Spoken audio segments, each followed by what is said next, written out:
This one? Okay. Yes, sir. Yes, sir. Oh, yeah. No, these are dumb. Oh, also, I have one last thing. These are bad, man. No, they're really good. I was gonna say, like, yeah. But this is for our next podcast, and you're get to see some of it. These are questions.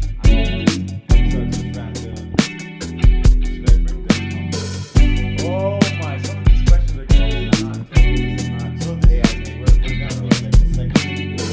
We're gonna look at a section where we're gonna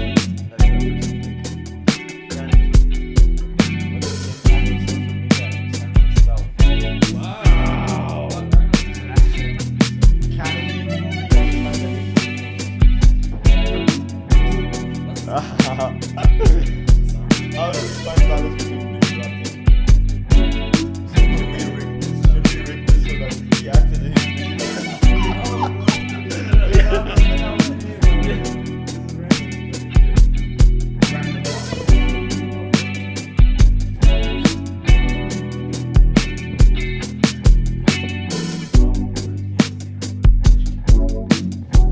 We're gonna explain the concept.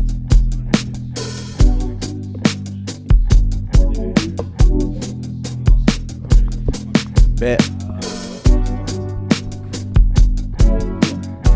Alright, yeah, so to hold the mic, just put it like right here. It's cool. Like, Me. yeah, Be like, he likes. I seen that. He's sitting here like. It's like, yeah. I hate Can you tell us that a little bit more? Bruh. I'm gonna keep it there. You decrease the voice when you record. No, that's actually work. Yeah, this is one of those things you got from Eric Raja. The cheers, Eric Raja. The pink Eric man. Nice. Alright, let's get it.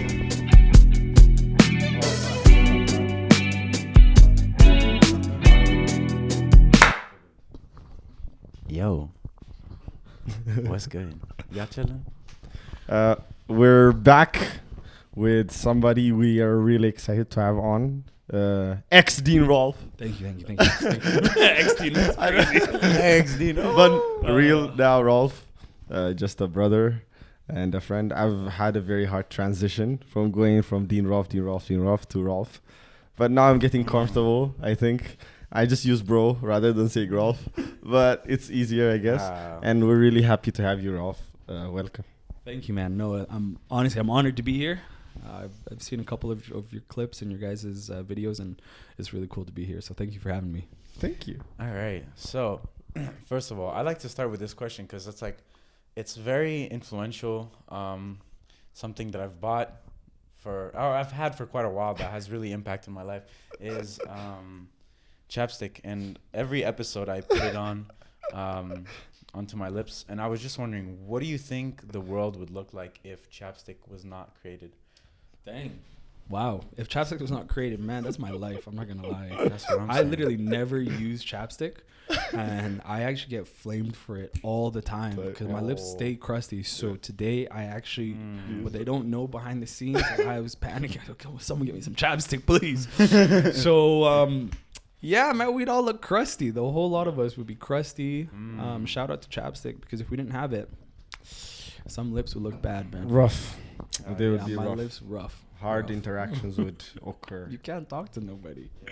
So, Rolf, I put on this cap, even if it's not sunny, as an honor to you, because the first day I came to Berman, Rolf met me. He was a dean back then, and it was not many years ago, just 2 years ago. Now all going to 3, and he gave me this cap I always wear. And I want to talk about that first day we met, because I'll attach the picture. Remind me. I'll send you the picture of me and Dean Rolf. So That's a crusty photo, man. yeah, like no chapstick. No chapstick. no chopstick, but you were like in your shorts and buff and all those things. You're still buff, but like I'm just taking you back to that time, right? How was that COVID ending that time before school just started? Yeah. And you were just transitioning into being a dean, right? Right. How Yeah, was I like just started? Yeah, I wanted to ask you what the difference was between being a dean in Berman and being just a student in Berman. Wow. So, I think transitioning was one of the, I think, just eye-opening experiences for me. Like it's a different side of Berman. Yeah. And as a student, I had such an amazing experience. Met some really incredible people. Had some really great memories on this campus. A lot of great times. And then kind of COVID happened in my third year. Yeah. And so that's kind of the year where, you know, like your first and second year, you're kind of just fleshing things out, trying to just find your roots on the campus. I actually, something I tell a lot of people is I wanted to leave my first semester. And so it's crazy. Yeah, I wanted to leave my first semester. I actually head out in my room all the time, and I had a small group of friends, and that's the only people I hung out with. And things changed. Like, it was amazing the way that things changed. Yeah. And I got to experience more of this community and the people on this campus, and made more friends, and really ended up putting my heart here at this place. Yeah. And so I loved it in my first year, second half of my first year. I loved it the second year. I worked summers here. Yeah. And then COVID happened in year 3. Yeah. Oh. And, you know, having to say bye to all my friends, not knowing when they'd come back, if we would see them. Yeah. Some of my friends that graduated, I haven't seen still since they left. There are people that I haven't seen since they left. And it was really cool, you know, after that year and a half of COVID, to know that we were opening our doors again. Yeah. We were going to be having students on campus, people on campus, because I stayed on campus the whole time. I never went home during COVID. Yeah, so I was here, like I was in the middle of it during COVID here, and you know, we had maybe 100 people on campus, and that's including like staff and faculty and everything. Like maybe, I don't even think we had that many. So that summer, when we made the decision that, you know, we're opening up again and people are going to be here, was also my first year as a staff. And it was really, really exciting to think like my time here at Berman's not done, even though I've graduated. Yeah. And to work in a place where, you know, it was dear to my heart, right? Yeah. Student services and specifically at the dorms. So when we first met, that excitement of, you know, the experience that I had as a student, to be able to be in a place where we can hopefully recreate that for future students and people coming in. Yeah. And that's where that excitement was coming from. So when we met, it was like... I remember that day when like I met you. You had such a like what's that word, infectious smile, and you were so happy that I was there. I was like, why is he was, you were like, hey, I'm gonna be your dean, this is gonna be your life, and you're like, I love this place. Awesome, I'd say at the beginning I was like, there must be something so good that he's this happy about this place, right, and excited about this place, because I didn't think I was going to a university in Canada that's this far away from a big city, right? Like Calgary. Right. But like, even having that first interaction with you where you were just expressing to me how happy you were, I was coming in, how happy you were to like serve and be like the dean and give me that experience, always stays with me, right? So you just mentioned how your freshman year you wanted to leave. And last time, if you watched it, you told me about it. Romando was here on the podcast, and he mentioned how the first week of your freshman year here is where like everything started going hard for you as like a person, right? So like, did that contribute to you wanting to leave this place, and how did you navigate that time? Yeah, so I'll share that story. I was already kind of having a difficult time coming to Berman. Just the way that things were working in my life, I was in a pretty negative headspace, and a lot of it was just this idea that, you know, I was kind of running away from the troubles and things that were going on at home. Yeah. And so I was like, I just want to get out of here. And then I came here, and I think I knew like 4 people. I never went to Christian or Adventist education. I was public school my whole life, so I didn't even really know anybody when I got here. And it was kind of an awkward place because everyone had their friend groups. Everyone, you know, everyone was from Alberta or Ontario, and even the kids from BC kind of knew people because they were kind of Adventist immersed schools, into this. Exactly. This Yeah. Adventist education, this culture of Adventist education. And I didn't know anyone. So I was really uncomfortable and kind of, really scared to be here. Yeah. And I was thinking, I don't really know if I'm going to make too many friends. Like I said, a really small friend group, and I didn't know what it was going to look like. And then like the first week, I want to say like 3 days into freshman orientation, Yeah. I actually get news that my mom has cancer. So I remember like we had just left for our retreat, our orientation retreat, and we went to this campgrounds, and I almost didn't even get the call because there was no reception in the area. Place, yeah. So I was actually just walking, and I just happened to catch one little bar of reception, and that was enough for I to this day think is divine how it all worked out, because as I was walking, that was the exact moment my dad called me. And so we were on the phone together, and he kind of just tells me, we got results that your mom has cancer. And I was sick to my stomach. I don't remember too much of that night, actually. I remember kind of just falling to the ground. Like, I don't even think I fell on my knees. I think I just fell face first into the dirt, and I was just a mess. Like, just in tears. First week of freshman year, right? First like 3 or 4 days, wow. man. Like, this was the first weekend. Like, the weekend hadn't even happened yet. I think I got on to campus on the Tuesday, and this was like Thursday night.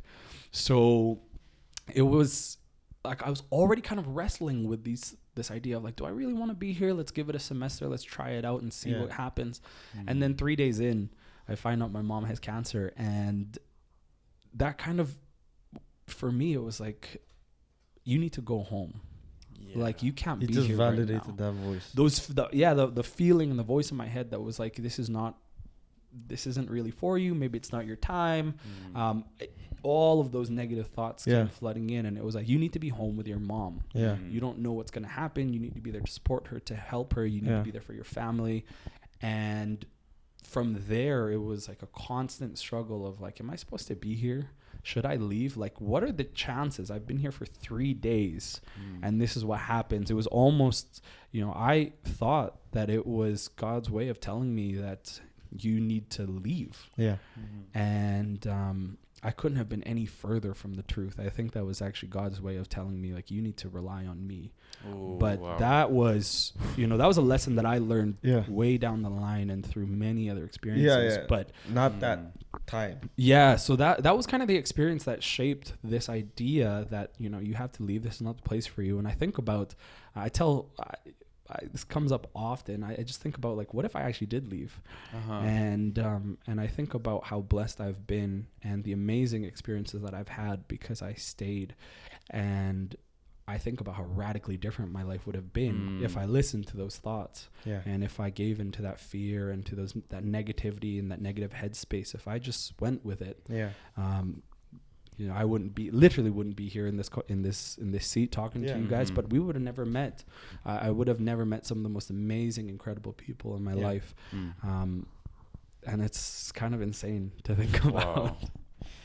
And man, a question I want to ask you with that is, like me being a Theo major, how do you discern?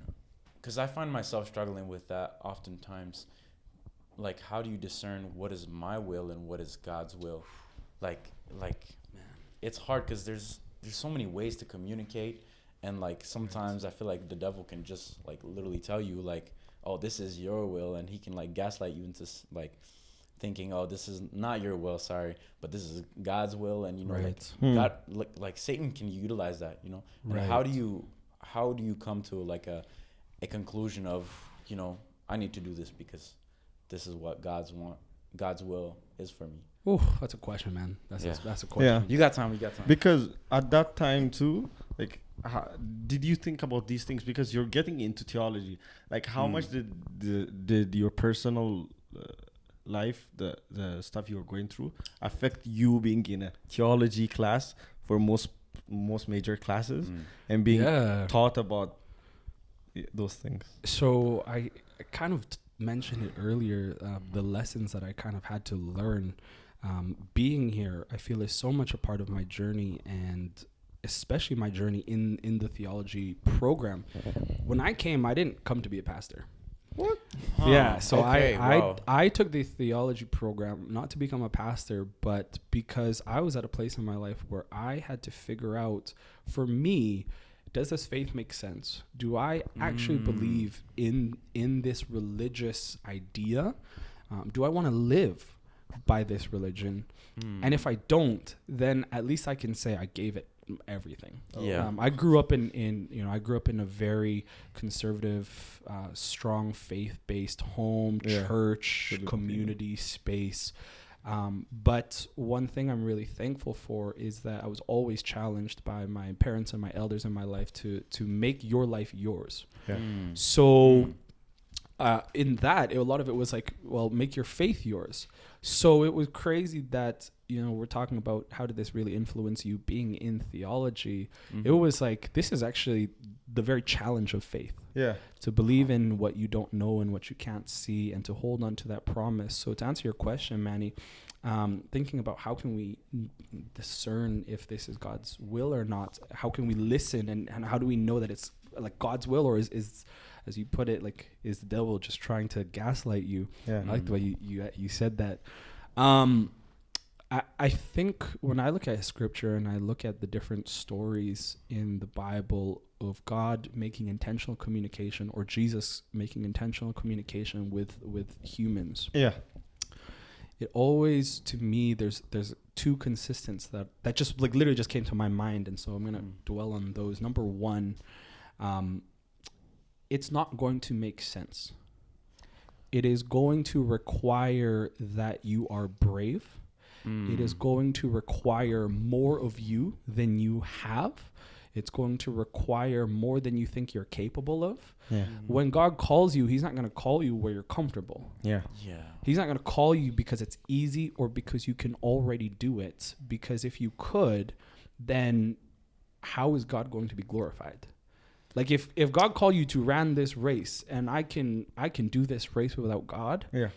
People are people, and sometimes it's a big challenge. You are not going to see God work in your life. Yeah. So God is going to call you to above and beyond, and even more than you think you are capable for yourself. Because there's nothing like, if you're a big hiker, when you get up to the mountaintop and you're looking over the edge, you're like, how did I hike this? Yeah. How do we start at the bottom, right? How did we go through this experience? How am I here?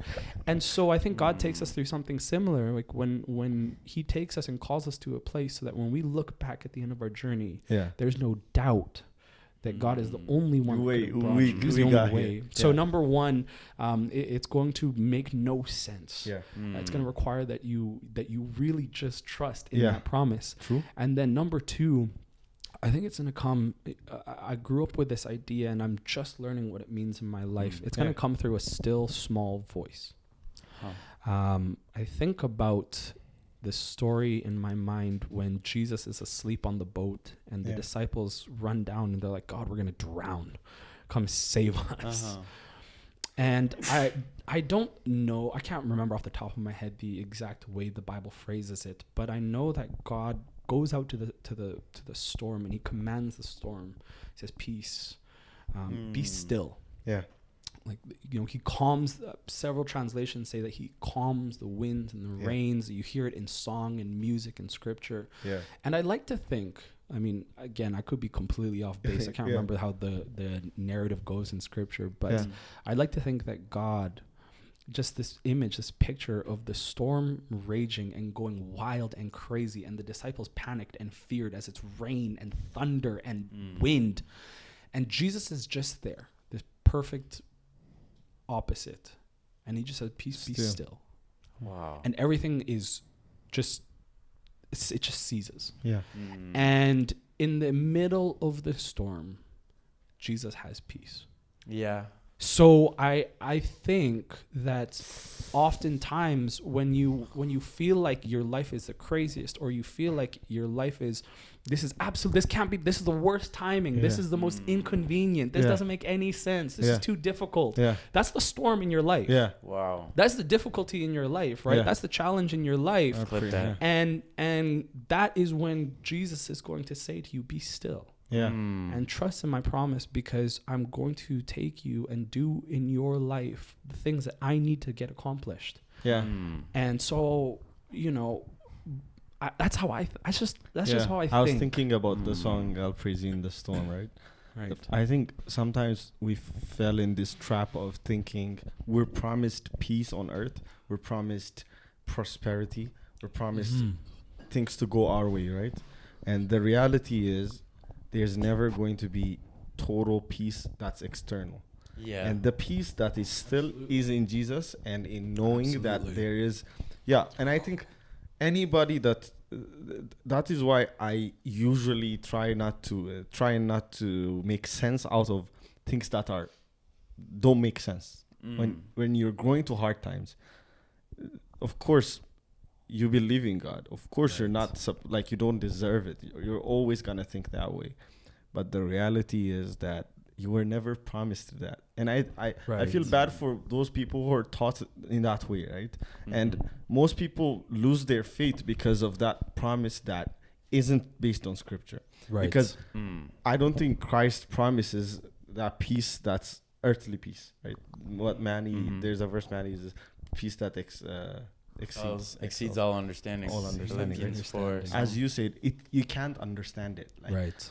I think when I go back home, of course I come from Ethiopia, and 5 minutes away from my home, I'd go to a rural church, and it would be such a small church, right? And they would be sitting on benches made of wood, right? It doesn't even have cushion.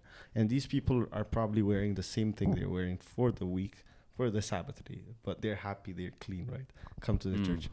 And if you think people in the churches here or back home, even in my church, sing, you've never seen people sing. If you think people actually give gratitude, you've never seen, because I've been to these churches where in my mind I'm thinking, what are these people thanking for, right? And but when before divine service starts and there's the Thanksgiving section, people are just standing up and thanking God, right? In my mind it doesn't make sense, because I'm like, like for me everything seems to be going wrong for you, like you know what I mean? In my perspective. In my perspective, like you've lost your kid, or like you have nothing to rely on, you're not financially stable, you don't look like you're having fun, like other people, you don't do what other people do, or things that I care about, right? You're not educated, sophisticated, dressed well or something, but you're thankful, you're happy, it doesn't make sense. Again, I'm going back to what you say. If it made sense, then you don't need Jesus. Like, if you don't, that's the whole point. Like, if it made sense, you don't need him. That's so crazy, though. I just want to drift back into like into the Berman life before we go out of that, where I want to ask you about your friend group after that time, like, because you have such a good like communicative skill with other people, and you treat people well. That's why you became a dorm staff and a dean later on, right? So like, how did you later find good friends on campus? And as a general question, like, how do you pick good friends? How do you know people? Because you've been a dean, you see a lot of students, people that are good but not trustworthy. How do you like have your friendships? I think for me, one of the principles I'm not perfect or good at it. I'm trying my best, but one of the principles I try to live by is this idea that we all have little bits and pieces of one another in each other. It's this idea of humanity, right? We all have shared experiences. We all have little things that connect us. Yeah. One of my favorite memories of you, actually, Abel, was when we were in Edmonton and you had this recommendation for this Ethiopian restaurant. I've never had Ethiopian food in my life, but I just love food. Yeah. I just love eating, and so we just went on a whim to this Ethiopian restaurant, and it was such an amazing experience. And as I'm sitting there and eating, I think the thing for me that kind of the reason why it was so amazing is because just like the base flavors and the style of like, it was very communal. Yeah. They brought out the food out on this one giant plate and Romando and Sean and I were just sharing. Yeah. And we just shared from this big plate, and it was very family style. Yeah, you don't have your own we were plate. Eating with our hands. Yeah. And it was, and even the food, like again, the flavors were so familiar, and that culture was so similar to kind of how I grew up in the Filipino household. Huh.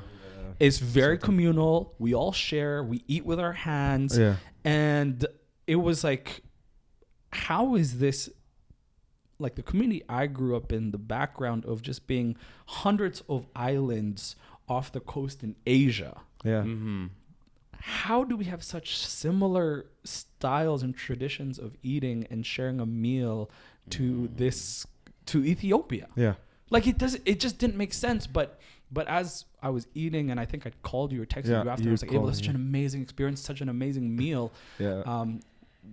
I think I shared a little piece of your joy and your happiness from your culture. Yeah.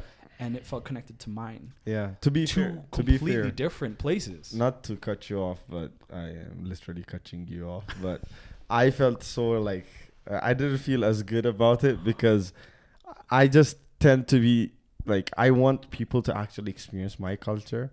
Right. But most of the times when I go out to these restaurants, I feel like they're business places. So it's not as authentic for me. Right. So the whole time when you called me, I was like, shoot, I wish I was there. Like, I wish like I knew where they're going just so that they could have that experience. Right. But even despite what happened, you enjoyed it. Like, I'm not saying the food was bad because I was never there. Right. But I was just taking that position of, are these people gonna fail me? Like, I took it personally. I was like, yeah, you better cook well or else I'll come for you, right? That cafeteria or that restaurant. But I'm happy you tasted it. Yeah, we all enjoyed it, man. All of us. Like, we left like filled physically, but I think something like spiritual almost too. Yeah. We were all like happy. So kind of going back to this idea that we were able to connect over just food. Yeah. I think as people, we're able to connect over so many things that if we just try and find something that you connect with people with, when you make that connection, you can go from there. It's really hard to make a judgment call on someone you don't know. Yeah. It's hard to have an idea of someone that you don't know their story. You don't know who their character. You don't know who they are. Yeah. So how are you supposed to say whether or not this is a good person or, you can't. Mm-hmm. But it's through connection. And sometimes it's the smallest little things that open those doors to having deeper conversations, to having deeper connections, to building a bigger relationship. Yeah.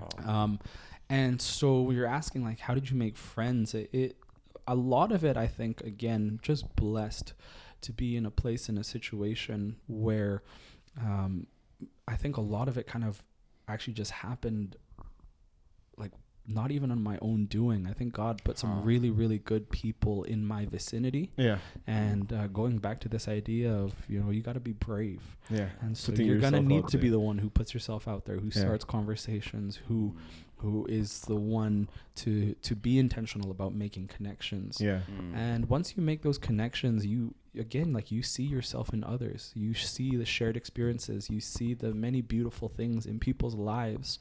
And remembering that all of us are flawed and broken and ugly humans. The whole lot of us. None of us are good or worthy or righteous. And I think that is the part that makes it so beautiful, is that you can make such meaningful and deep connections with people even if we aren't great or even if we aren't perfect, you were asking, like, how can you tell if someone's good or, you know, someone's like a good person or a bad person? I think all of us are great people. Yeah. You just got to find it. You just got to find it. And I say that as someone who has failed in making friendships. I say that as someone who has, you know, I've had some negative experiences with people. I've been wrong in a lot of friendships that fell apart. Yeah. And a lot of the times it was because I kind of just forgot that principle, that on the other side of this is a person who has their own life and their own experiences, and regardless of that, there's good in them. Yeah. And so I want to challenge, you know, keep trying to see the good in people. Yeah. Don't go crazy trying to, you know, find the good in people, because there are some people that's hard, and you don't want to lose yourself. But you know, continue to find the good in people, and you'll find that making connections and building relationships become easier when you do that. Make intentional connections and find the good in people. True. Wow. One thing that, like, I want to say, like, that like principle that you just preached on is just like, it's such an important piece of living, and I think a lot of people forget about that fact and just base like their lifestyle and relationships based on their title, right? And I want to say, like, that's what made you so successful, I think.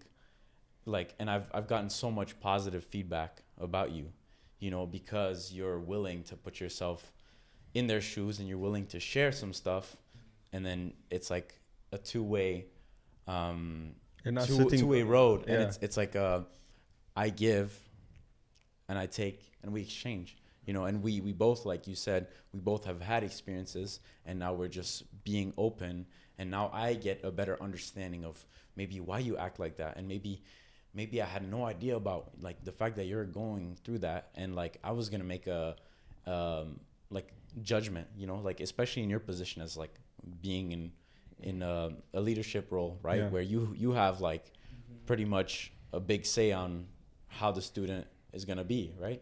So it's like having that opportunity to just share and to just try to get a better grasp of people is such a powerful thing. Yeah. It's such a vital thing. But I think I also, of course, follow you on Instagram, and I always see your like stories. And whenever you're not posting about basketball, which we have to talk about, you'll be posting something about humanity, right? And you're not one of those people who stays in a circle of a given title, let's say. Like, you're not maybe only, you know, you're Filipino in your background, but you have other people that are not Filipino who are your friends. Yeah, like family. You preach a lot about humanity indirectly on social media, right? And I see, where does that come from? Like, we the urban, I had to, you know, constantly check to post something before you did. I'm just joking. But like, where does that come from? And what do you think influenced you to be more of a caring human, like towards other people and sympathize with people? You take that position usually. Wow. I think I honestly, again, I don't think it's anything that I've done for myself. I think God is just amazing in who he is, and I think he creates in each of us purpose, and in that purpose there are the desires of our heart. Yeah. And so I think for myself, where that kind of comes from, I grew up as a very insecure kid. Like, just I was really shy, and I took things very deeply and very personally. So if someone was laughing, just because they were laughing, I just immediately kind of thought they were laughing about me. Yeah. I was kind of, like I grew up just in this very deeply sensitive, very, very insecure kid. Yeah. And growing up and growing through that experience, relate to this feeling of not belonging. I just relate to this feeling of, not being cool enough, not being good enough, being made fun of. Yeah. Kind of that kid that is kind of pushed out. And so in my young adult and adult life, I think just the desire comes from wanting to create space so that other people can occupy that, so that other people don't feel they don't have to go through that experience of being alone or negative, or that negative experience, or feeling isolated, or that they can't belong. Yeah. And yeah, I think it just comes from that, again, like I said, this God-given purpose and desire in my heart to allow people to experience community. Yeah. To be a part of helping people feel like they belong. Yeah. You just don't want them to feel pushed out. I don't want to feel that. I don't want people to feel the things I felt. Yeah. And I think that's where that came from. Yeah. But like, how do you take that position without taking that mentality of being, hey, most people end up in that space for their whole life. How did you move out of that and, move out of like being insecure or like, you know what I mean? Like, because sometimes people end up being in that box their whole life, be a victim about everything, rather than because I want to take that, sometimes being broken in some sense helps you become more understanding, right? And, understanding what people are going through, help them in that, right? But how do you get over that and be a better person? Like, what do you think practically helped you? Yeah, practically, I, for the better part of going, I don't know, probably 10 years actually, I was going through some sort of counseling or therapy. I see. And the thing that I found in counseling and therapy was that you are reconditioning your brain. This is for me. I'm not speaking for anyone else's experience in therapy, and I don't want to push it on anyone, but this is what worked for me. It was through conversation, intentional guided conversation, and practice and work. Therapy is work. You learn to recondition how you view and see and process things. Yeah. And so I remember, one of the biggest eye-opening things that ever happened to me in therapy, which was at the time, actually, I was pretty hurt and jaded about this.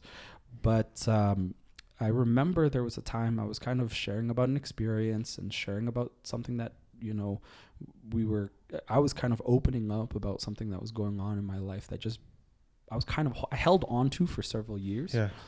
And for the longest time, again, it was just this resentment I had in my heart about the inexperience I had with just the person. Yeah. And my therapist, who I had been working with for several sessions at this point, I think almost a year. So this wasn't just out of the blue. We had built a connection, a relationship. I just want to preface that. But my therapist said, I've heard you talk a lot about problems and things that you've kind of experienced in life.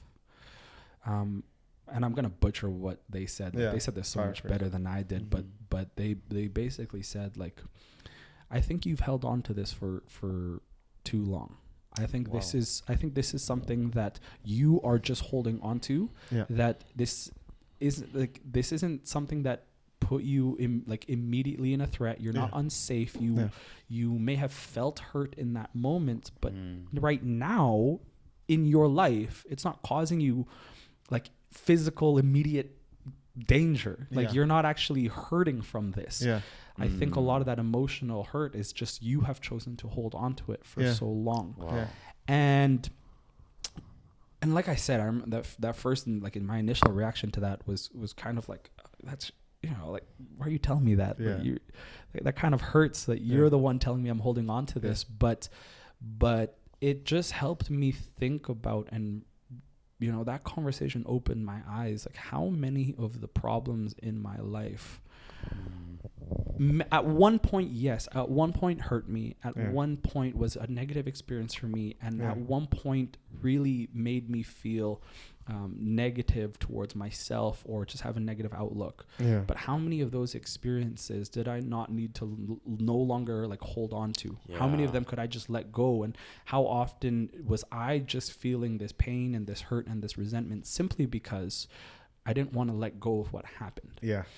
And so I think that was, that became a huge motivator for me, almost, to kind of the way that I process things, the way that I process experiences and process conversations, and take what I take from those things, and what I choose to let go of, and what I choose not to allow to have an influence or impact on me. A lot of the times, we kind of subconsciously just are subscribed to content, and we just take things in without really filtering, like, is this actually right for me to hold? Is this right for me in my life? Is this right to listen to? And so just taking an active stance, and like, when someone says something negative about me, or and I'm taking the extreme here. If someone has something bad to say or whatever, like, what can I actually use as criticism to help improve myself? And what part of this is kind of just mindless, and someone's just having a bad day? But that is what really helped me. Again, those were techniques and things that I learned through therapy. I see. So just being able to learn how to better process life, because life can be overstimulating. It can be a lot. And so being able to learn, what do you really need to hold on to and learn from and take from, and what can you just let go? Ralph, like, I personally haven't the society I was brought up in doesn't encourage being vulnerable, right?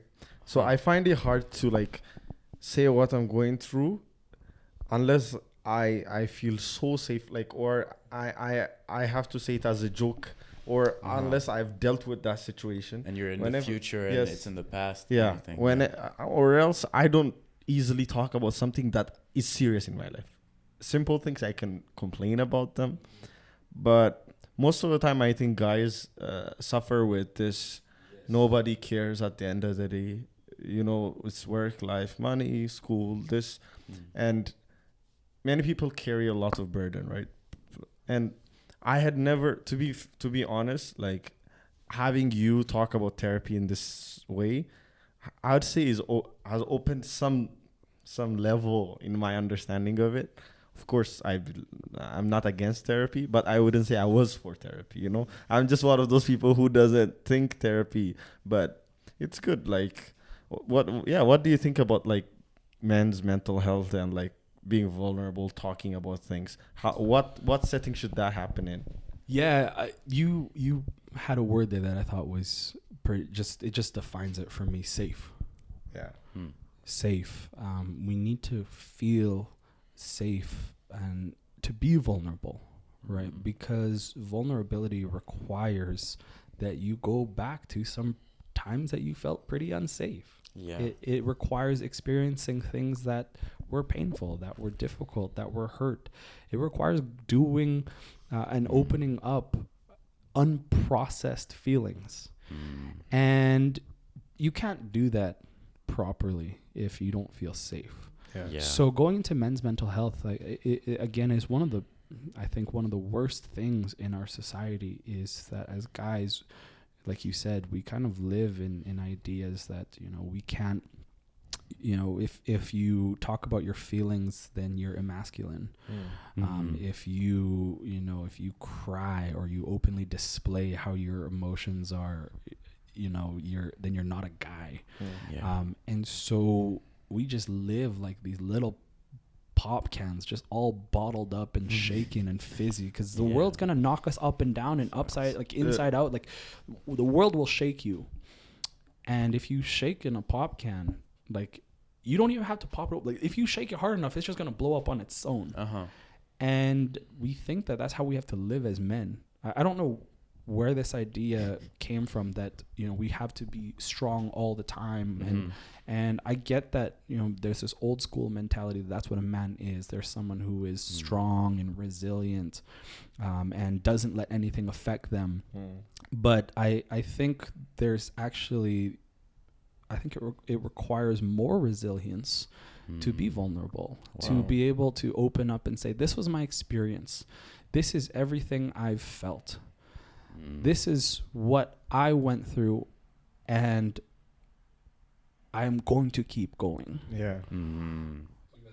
Even though, in spite of, and I think that is that idea of resilience, and to a base level, please don't hear me wrong, to a base level, I think we are called as humans to live to some level of resiliency. But you can't get to that place until you've allowed yourself to be vulnerable. Otherwise, you haven't processed anything, and you're just allowing this negativity to be bottled up, and eventually you will get to a point where it's overwhelming. But by allowing yourself the space and the time, you asked, where does that happen? Sometimes for us, like for guys, it's behind closed doors, like in this room, where it's my closest comrades, it's my closest connections. I can just say, guys, you know, I know we joke around a lot. I know, like, the friend group, we're silly and goofy, but you guys are also some of my best friends. You guys are some of the people I trust the most. And right now, I really need you guys to be able to hold this with me, not for me, but hold this problem, this issue with me. Allow me the space, because I don't have it anywhere else. And I found that's, like, for me, that's really why therapy was so effective. Because the same thing, I grew up in a space where it was like, I can't talk about this with anyone, because I'm just going to look like a fool, or I'm going to look weak, or I'm going to look like a loser. And I already struggled with that insecurity. So if I then pour my heart out and put my feelings out, I'm only reaffirming this negativity that I had of myself. So therapy for me really became a place where, behind the closed doors, where I knew what I was processing, actively processing, could never get out. Right? No one would know except my therapist.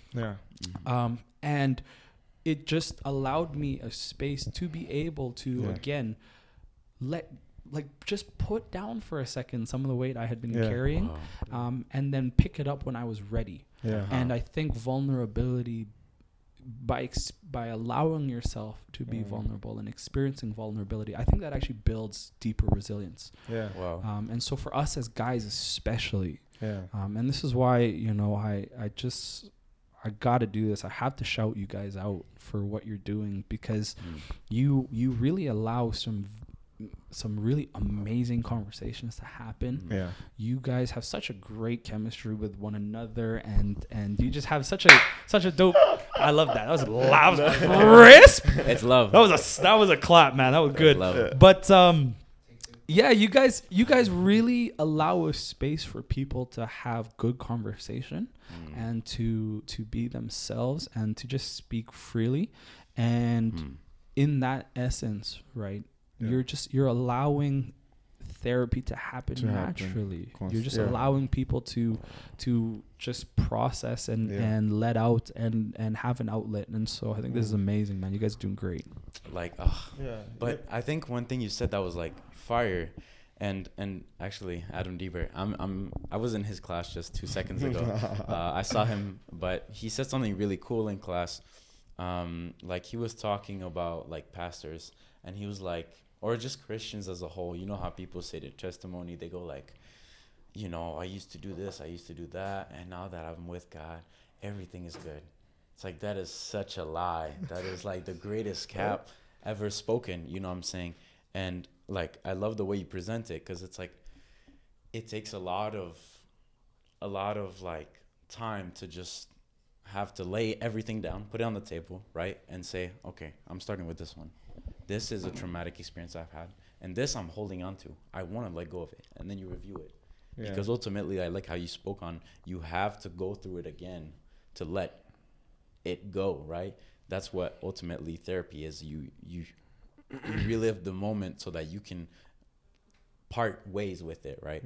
And it's so amazing, and it takes a lot of time, and it takes a lot of just like dedication and willingness to put yourself in a situation of uncomfortability. Yet that's why you do it in a safe space, right? So I think finding those outlets where you can be like, sit down and just feel comfortable reviewing these like really bad times. And ultimately that is what burnout is, right? Like when you keep on building that up and you're not able to just let go of some of those things, it just builds up to the point where you just pop, like you said. Like the soda can was like, is really peak because it's good. I'd say as like a cap to it, there's a reason. I believe there's a reason guys have been for such a long time silent about a lot of things, because sometimes being vulnerable, maybe people around you might not be ready to hear that, right? Sometimes you can't open up to everybody. That's where finding, as you said, finding those people you could trust is really necessary, because we need human beings to live with, or else sometimes being vulnerable would bite us back, because not everybody can carry that about us. We have to change tracks into sports, right? Keep running, because Dean Rolf, or ex-Dean Rolf, now just Rolf, you're so enthusiastic about football, basketball, and even more college basketball and sports in general. So how was did you play sports in high school, elementary? Yes, sports were like my outlet. I loved sports. I remember like I would sometimes come home, like I would leave home at 6 a.m. to go to sports practice, and then come home at like 8 or 9 p.m. because I had a practice. I loved sports. It was, again, just a way for me to, it's gonna sound so corny. I would forget about life and forget about everything, forget about difficulties and problems, and just play. And I think for me, that's really where it comes from. So much of sport wasn't the idea to be great or amazing or be competitive. I'm super competitive, but just at the base, like, you're just playing. And I think there's something so healing about playing. I think even now as adults, we need to find times to play. And for me, it was sport. So that's probably why I'm so enthusiastic and love sport so much. You start playing because you got into like an accident, right? Yes, I had a pretty bad what accident. Grade were you in? I was just out of university. That's probably my phone, actually. I'm sorry. Just turn that off. It's all good. I had a pretty bad accident. I was, I think, a year out of high school. And that is kind of tough, because during that time, actually, what was going on in my life is I was just I was actually training a lot in the gym, doing a lot of weightlifting, powerlifting, and then trying to, I think at that time I was just starting Olympic weightlifting. And then I was coming home one night from work, and it was so funny because I actually remember being at work, changing out of my clothes, like from my work clothes to my street clothes, and like literally in the middle of me changing, I was looking at my workout plan for the week. I remember this vividly, because my next thought then was, oh my goodness, it's already like late at night, and if I don't get to the bus on time, then another bus is not coming for like an hour. I'm not going to get home till 1 a.m, and then I have work the next, like, at 5 a.m. So I need to get home. And I remember just running from work, and as I was, crossing the street to my bus stop, a car came around the corner and hits me clean. I kind of go tumbling down onto the ground, and my leg, my whole leg is just broken. It was broken in 3 places. My ankle was cracked. One leg or both knees, legs? Just my one leg. Okay. So the car came around the corner, hits me on my left leg. My tibia is broken. My fibula is broken. So it's my shin bone and my calf bone are both broken. Wow. My ankle's cracked. My knee is bent. Wow. And I got surgery on all of those that day. and yeah, it's kind of affected my mobility and my ability to just be active and an athlete. So I haven't been able to like play sports too much. much. Yeah, but even then, that's still a blessing, and God's used that too. So in a way, yeah, yeah, amazing ways. That's mad. But what would you say is your favorite sport? Is it basketball or football? So baseball. Sorry. Oh, there's so many sports. I think right now it's basketball. Basketball. Right now it has to be basketball. I coached basketball. Yeah. I watch basketball all the time. I love the pace of basketball. Yeah. It's fast, and even substitutions, like you can get your teams in, your players in relatively quickly. Yeah. There's so much strategy behind it as well, in the different sets and plays that you run. Yeah. But like, it's just, for me, it's so cool. There's so many layers and elements that for me, like, I get to really think about as a coach and really work with. And then there's just the level of developing people and developing players to become the best that they can be, so that you can execute these strategies. I remember you were preparing like playbooks and like things like that. Like, what was your favorite part about being a coach, like in PA or so? Oh, favorite part, two things. Yeah. Number one, again, just this idea that I get to be so creative. So when I'm looking at the ways that we can score, because that's all that basketball is taking a ball and putting it through a hoop. Yeah. So how many ways can we be effective in that? Yeah. How can we create plays and systems so that our team can do that, like just score effectively? And then on the other end, how can we create a defensive system that stops the other team from doing that? So it's so fun, just being really creative in that aspect and putting my brain to work in that space. But I think the part that I love the most is player development and watching players grow. When you see a player come in and they have this base level of skill or understanding or knowledge of the game, and you just watch them grow. You watch them become more. You watch them do more. You watch them do things that they were scared to do.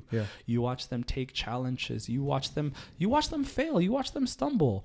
But it's encouraging, because you know that at one point they didn't even want to try. One of my favorite stories, and I'm going to hold on to this story for the rest of my life.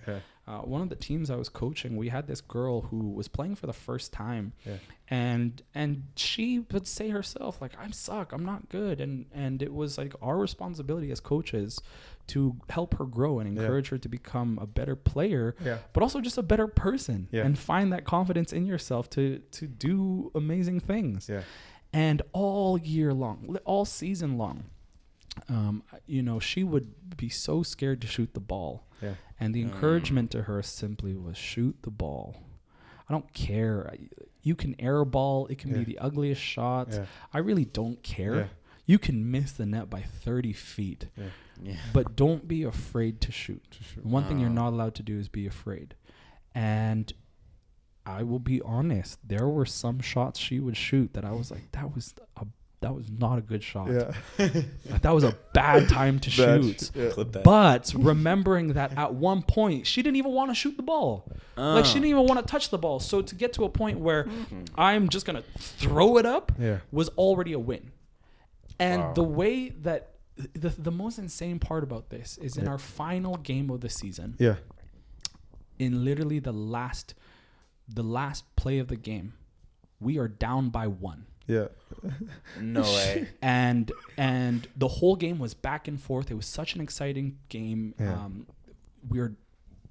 We were going on runs, and then the other team went on runs, and it was such a fun game. The energy was amazing. But of course, the way things work out, on literally the last play of the game, 9 seconds left on the clock. Guess who has the ball? We're moving the ball around, and it finds this girl who's too scared to shoot. And then it just goes into slow motion. It gets everything. It was a movie, man. Everything was slow motion. Like, she gets the ball, and I remember jumping up and like screaming, shoot! shoot. Yeah. And you could hear the crowd going. You can see, for me, I think the thing that was the most amazing part of this all is that before I yelled out the word shoot, I saw in her eyes, shoot, I'm shooting this thing. Yeah, I see it. I'm shooting this. Yeah. And 3 months ago, she didn't even want to touch the ball. She was so scared to get the ball because that meant she would have to shoot. Yeah. So in 3 months, to see the fact that she got to this place where she was like, I'm shooting this ball was the most satisfying, incredible and satisfying feeling to watch this growth happen in front of you. Yeah. She shot that ball and it could not have been any more perfect. Yeah. The ball goes in. There's like 4 seconds left on the clock. We're up by 1. We end up winning the game. Yeah. And I run over. We're all like obviously excited. I actually fell onto the floor. I was so happy. Yeah. And we ran over. And she goes, thanks for telling me to shoot, coach. Yeah. Thanks for telling me to shoot. And I think I went home that night. I just cried. I was so overwhelmed with joy and happiness. But for me, I think my most favorite part of that is just, watching people become more. Yeah. Is growing. The most amazing experience and why I coach. And wow. Yeah, I love that. Ralph, like talking about coaching and stuff like that,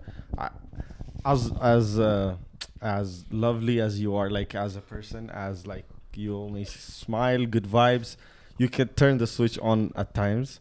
And I remember this one day, my first summer here, we're working.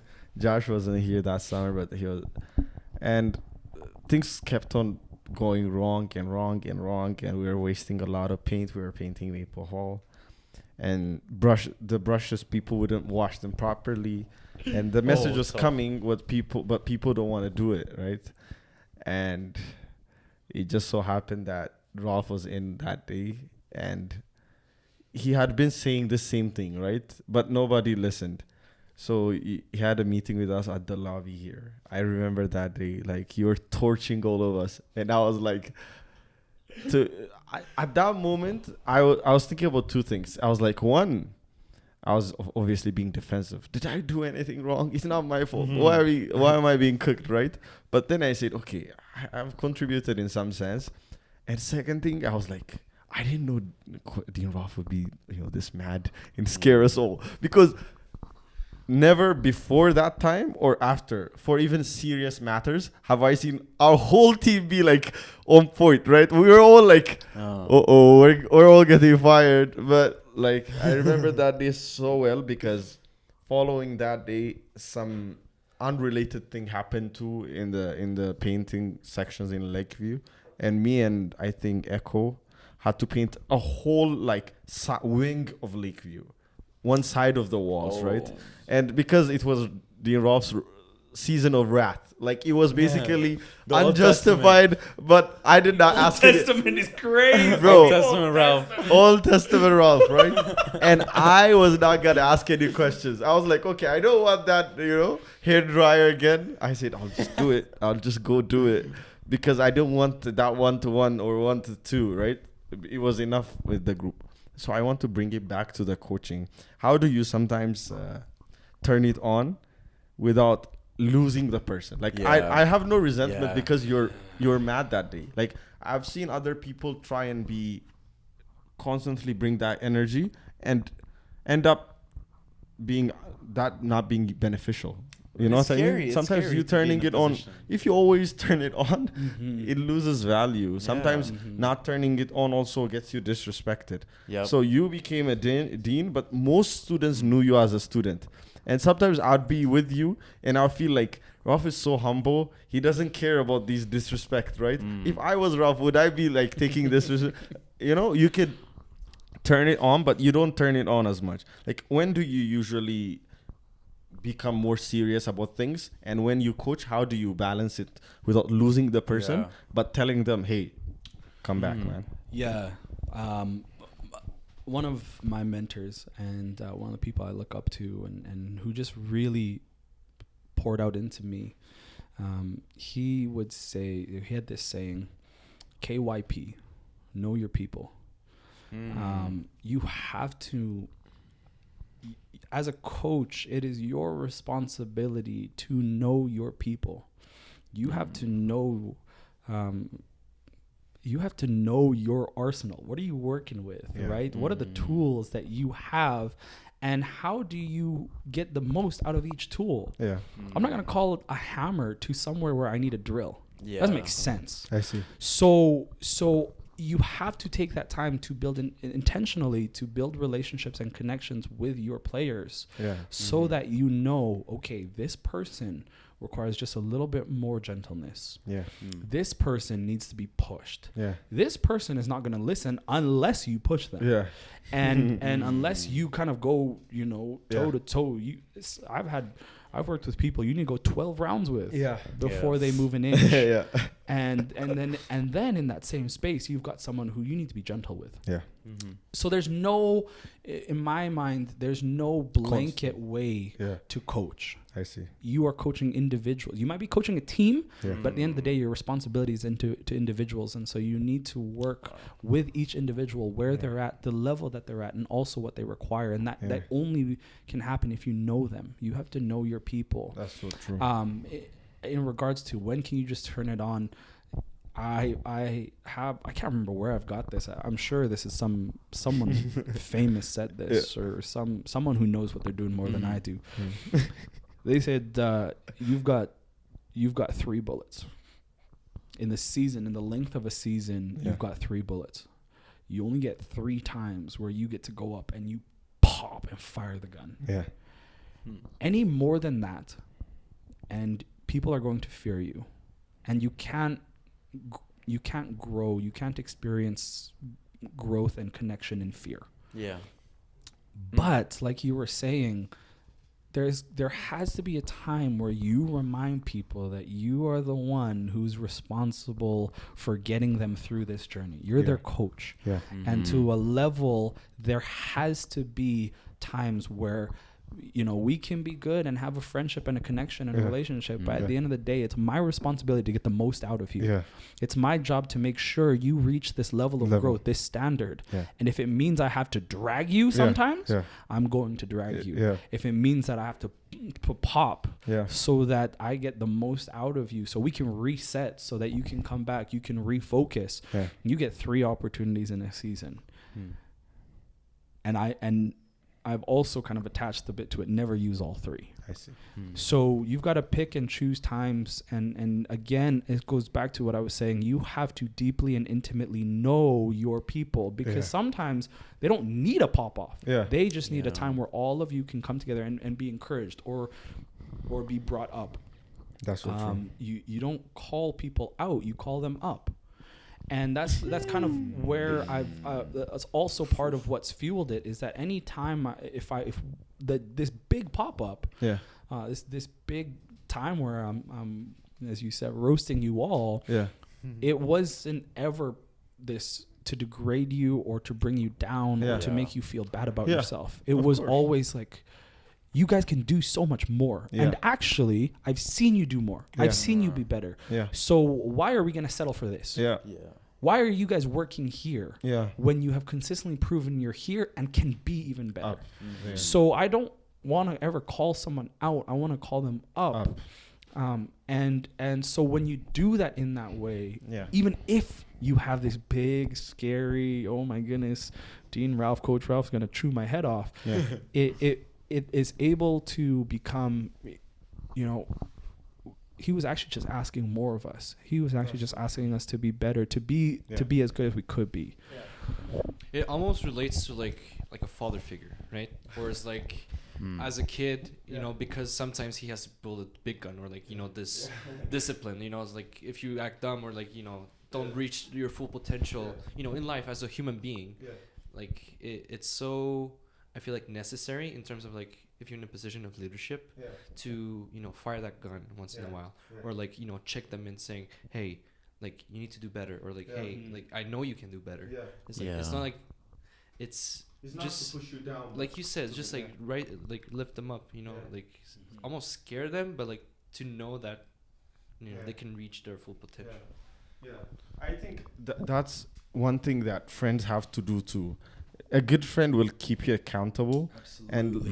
And Absolutely. there's a saying again, somebody who knows what they're doing better than I do, quoting you, said, if you're in a room where you are the smartest person, that's the wrong room, right? The wrong You room. have to get into another room. I was LeBron, gonna, yeah. Okay. The lies. Okay. Oh, the sheep. Okay, but yeah, and you have to be with a person that could constantly push you to be better and knows your potential, does not let you settle, because at the end of the day, like, you have a moral responsibility to reach your potential. Like, I feel like we're all called to find something we love, Right. and even if we or rather than love, I'd say find something, love it, then reach your potential in that, right? Because sometimes it's hard to love something then find it. Sometimes it's the chase is, Yeah. yeah.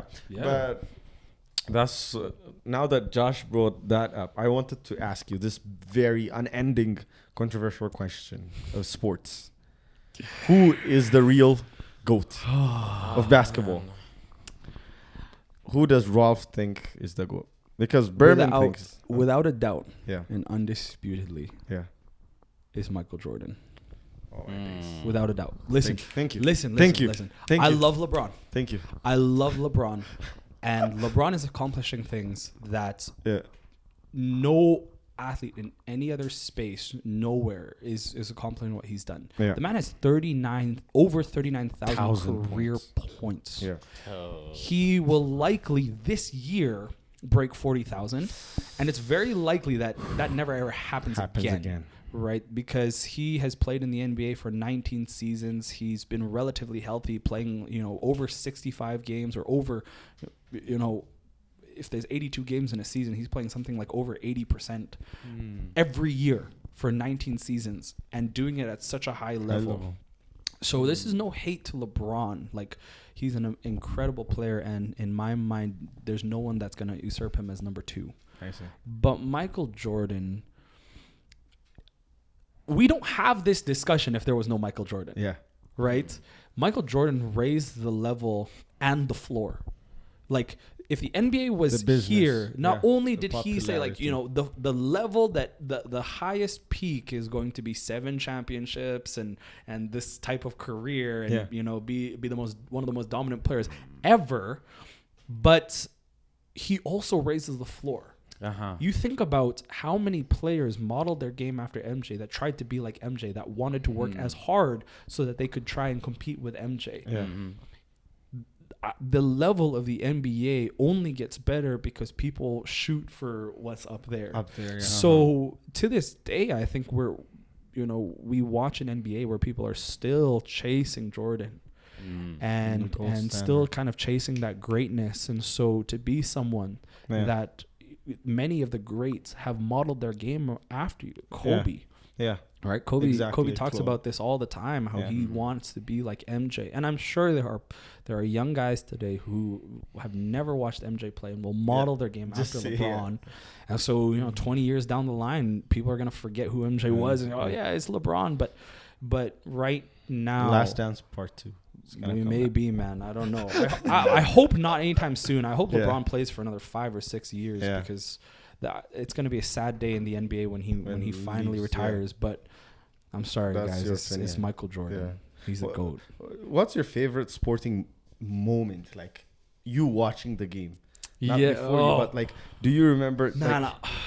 Vivid or like. I do. You always cherish that. I know this moment, and it's gonna make me feel so old. But I also another sport I loved growing up, and still to this day, is hockey. Hockey was my first love. I was obsessed with hockey. I broke our fence multiple times because I would shoot pucks against this wooden fence, which you shouldn't do. And so I've broken that fence multiple times in my childhood home. I love hockey. And in 2010, the Olympics were being hosted in Vancouver. So it's my home city. It was Winter Olympics. And the way that this worked out is the finals was between Canada and the USA. Ooh, So the biggest stage in my hometown against, this, you can't have a better rivalry. Canada versus US. Little bro, big bro. And what was also really cool was that, in the world junior scene, at one point Canada was winning, I think, 4 or 5 straight gold medals in the world junior scene. And then the team that upset them was the team USA. So at every level of hockey, like Canada and US, whenever they meet, it's a battle. On site. So 2010, Canada is gold medal game. Canada goes up 2-0, and it's amazing, right? This feeling that we're gonna watch Canada win on home soil in my home city. Then the U.S. adds a goal at the beginning or end of the second period, I think. The U.S. put a goal on the board. Ryan Kessler, who was a Canucks player, so he played for the Vancouver Canucks. And he scores on Roberto Luongo, who is the Canuck goalie, his teammate. So the American player scores on the Canadian goalie to make it 2-1, and then the third period is close, and it's so there's so much tension. It's an anxious time. Canada plays amazing defense, able to kill off some crazy major penalties, and then in the last I think it's the last 11 seconds or 14 seconds, Patrick Kane, who is my favorite player. American player, Chicago Blackhawks. His highlights. He's a crazy. I grew up watching that. That's the player that I wanted to model his highlights yesterday. He's amazing. He's crazy. He ties the game with 13 seconds left. I remember feeling sick to my stomach. We were 13 seconds away from winning it. I was so scared. Out of all people, Kane. But Patrick Kane, it was my favorite player. Cold. It is, man. If you know the Bible, Kane is a name. And so watching Kane tie it up, my favorite player, I felt so gross. If Canada loses, I'm going to feel disgusting. And then in overtime, it's called the golden goal. If you go, and it's crazy that I have to explain this because I just know it because that's just what it is. But if you go on Google or YouTube and you just type in golden goal, that's all you have to type in. It's going to be Sidney Crosby. And it's going to be, I think, with 4 minutes left in overtime, the puck ends up in the corner of the ice of the American zone. And you just hear Crosby, who actually, he was the captain and was at that time one of the best players in the world. But he had a really bad tournament. I think he might have had... he actually didn't score that whole tournament. He didn't have a goal. And everyone's talking about how is Crosby the biggest, the captain and the greatest Canadian player. He doesn't have a goal. You're supposed to lead by example, and you haven't done that. So it was so poetic the way that the last moments of the game, here is Crosby, and he's slamming his stick on the ground, and you just yell him here out his teammate's name, Jerome McGinley, who's in the corner with a puck. You hear him, you can hear it on the feed, and it's so loud. He goes, Iggy! And then McGinley passes the puck backwards right onto Crosby's stick, and he's actually said this. He didn't even get a good shot off. He kind of just whips it at the net. And because it happened so fast, the American goalie, Ryan Miller, is not set. He's not expecting a shot. The shot comes, it goes right through his legs. Sidney Crosby's first goal that tournament wins Canada the gold. It's the last goal of the tournament. The reason, I'm getting chills as I talk about it. The reason it was so cool is because not just my living room where, I was with my family watching it, the city, but the streets, the city on screen, the whole nation actually erupts.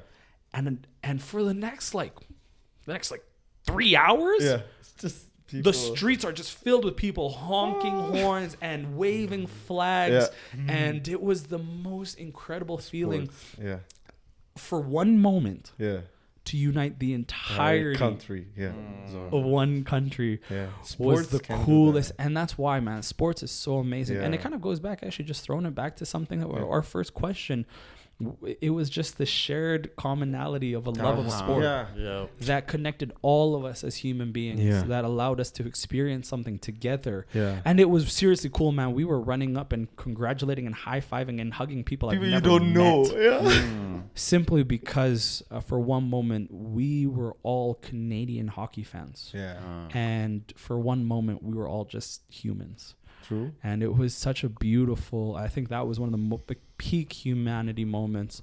And for me, I think my most favorite memory of sport. True. Yeah, we're wrapping it up now. Time is flying. Overtime. It has been Time so flies fun. when you have fun, man. This has been great. We're starting a new thing. Manny's gonna explain. So we gotta do it. Even though we're short on time, we gotta do it. We have to do it. So let me just shake it up. The segment. Yeah, it's not gonna do anything. Yeah, the but explanation. These are very shallow questions or very deep questions. There's some that were pretty crazy. Yeah. So feel free to just take one and then answer it at your best ability. You have to read the question. Yes, you gotta read it out My loud. fingers. That's the deepest my fingers gonna go. Let's see what's to say. Okay. Question number 133. Yeah, they have numbers. What is the relationship between science and spirituality? Oh no! I think that's a cool one. I think that's 5 cool. minutes, I'm not go. Dr. Samraj, so I'm not Chop gonna it up. do this in any insane Philosophy. way. But really quickly here, I think the more that we find and we discover in science, the more that it points towards. And I'm going to, obviously we're Adventists and we believe in this, but for someone who doesn't, so trying to use that type of language, the more we go and discover in science, the more that it points towards the fact that life is intentional. Yeah. Created life, like obviously we believe in creation, but for those who don't, to think that all of this is just by chance, now that I'm back in Alberta, because I'm in Manitoba, Saskatchewan, that's kind of the area I work in. We don't have really many mountains, but to drive through Alberta and see those mountains again, to just look at that nature and just look at that beauty and the awe that it is. The fact that every day I get a beautiful sunrise, and here in Alberta an even more stunning sunset. Like it's actually art. Like that is art. Yeah. Accidentally, it's that not wouldn't an happen. accident. Yeah. You can't tell me this is an accident. So when we spend time in nature, when we spend time in science and looking at the particulates, and actually what science is just the scientific method is a method to explain something we don't understand. Yeah. To be able to explain something that we, it's so we can observe it. It's to take something observable, to take observable data and help explain some phenomenon for why something happens. Yeah. So I think just naturally science is for us to be able to understand the things we don't understand. Yeah. And that has to mean it has to come from a place of just incredible understanding. Yeah. And so for me, I think that points to a creator who has an intentional plan for his created beings. And so when you think about that, I think that's that link of science just points to this idea that, life is intentional. Yeah. And in that spirituality component of it, I think that means it requires someone who is kind of intentionally setting the scene and allowing things to happen the way they do. And I think for us, we know that as God. And for some people, I don't never want to put God in a box. Some people are going to experience God through science. Yeah. Some people are going to experience God in ways we'll never comprehend, but that's just how he is. He'll reach us where he needs to reach us, and I think he's going to reach us through science. True. Let's go. So you just mentioned you live in Manitoba now. So what's the future looking like for Rolf? Like, how are you loving life in Winnipeg, and what are you doing for those people who don't know? So for those people who don't know, I work as the assistant youth director. So I get to work with youth and young adults in camp ministries, in campus ministries at the universities, in the schools, creating programming, again, going back to this idea of creating space for people to feel and experience safety, Yeah. to feel and experience community, to feel and experience love and what it means to be heard and valued. And I love my job. I love what I do. I'm so blessed to do what I do. Yeah. And the future as to what it looks like, I'm gonna just continue to go on God's errand. If he calls me to be there for the next 25, 30 years, that's amazing. Yeah. And I take courage in that because that means God's going to be there with me. Yeah. But if he calls me tomorrow to move elsewhere, it's going to scare me. Yeah. And it will freak me out. And I'll probably be crying because I don't want to leave. Yeah. And I'll wrestle with that. Yeah. But I think as the future goes, I've only ever gotten to where I am because I've just tried my best to follow where God calls. So if he calls, it's scary. But as we talked about, you kind of have to be brave and you kind of have to listen and you have to go. Yeah. I think he was calling earlier. God's on the phone earlier telling me go, wrap it up. You know that song, Jesus on the Main Line? Jesus on the Calling. main line. Yeah, there's an actual Gaither song that goes, Jesus on the Main Line. Calling. on. Tell Sing him for what us. you want. Yeah. Come on. Excuse me. Piercing the ears. Yeah. We have a tradition of asking questions before we end. You think? Rapid fire, guys. Yes. Okay. So this is a platform to educate and to give opportunity to those who have not have the opportunity to be under a mentor. So we want to ask you, what would be your best advice to someone who's listening right now? That words of wisdom. What is your best advice to life? Or things that you're thinking about right now? Yeah. I think for me, just from my own experience, be gracious and kind to yourself. You know, this idea that, as we were just talking about, we are all made by the Creator. Yeah. We were created with purpose, and we were created with potential. And I like to think this idea that God right now is just this artist, and my life is this blank canvas, and every lesson I've learned, every experience I've gone through, every fall, every heartbreak, every great thing is just the colors of paint that God is just splattering on this canvas. Now, if I look at my life right now, it looks like a mess. Yeah. Because he's not finished. Yeah. And when I look at my life right now and it's this canvas of just colors, it's like, what is God doing? And I look forward to the day, and it's going to be the most amazing thing in my mind when we all get up to heaven and to be able to look at the work that God started and finished in us. Yes. And to know that this is the journey that we came through.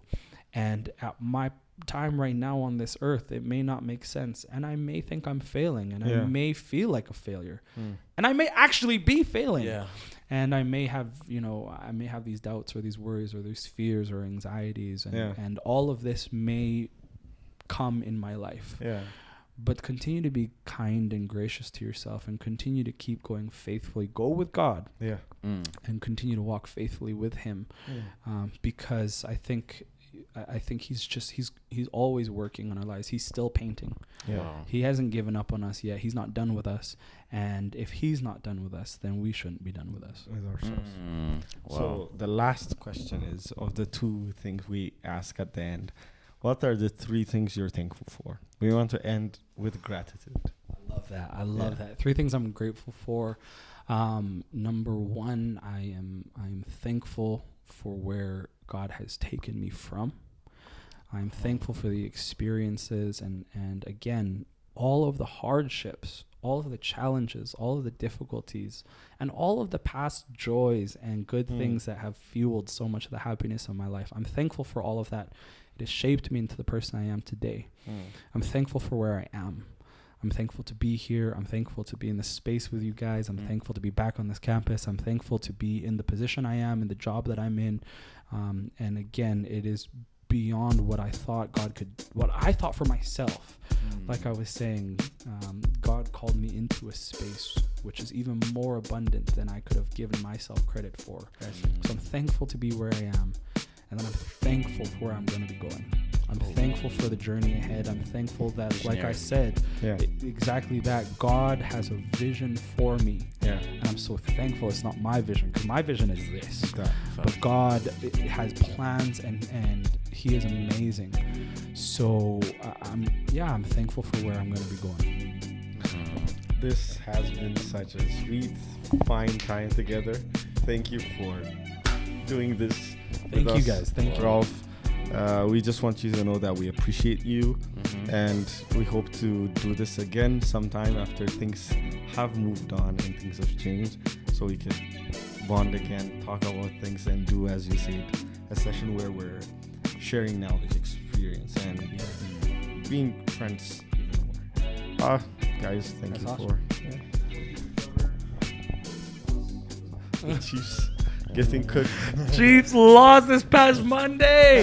Travis Kelce doing homework with Philly looks somewhere else. good, man. I think Philly's gonna go all the way. Philly looks good. We'll see who comes out of the AFC. The Niners. I remember you talking about the 49ers last. You were explaining how their quarterbacks were getting injured and how Brock Purdy. How Purdy just kind of popped up. You were the one who explained it to me at the moment when the playoffs were happening, and they were going crazy right before they lost last year. But yeah, for some reason, Jalen Hurts seems to be a man of God. So really, he's a good quarterback, and that team is deep. That team is good. It's exciting. I want America's team to win. About America. Thank you, guys. Okay, let's do thanks, it. Customary. All right. That's our like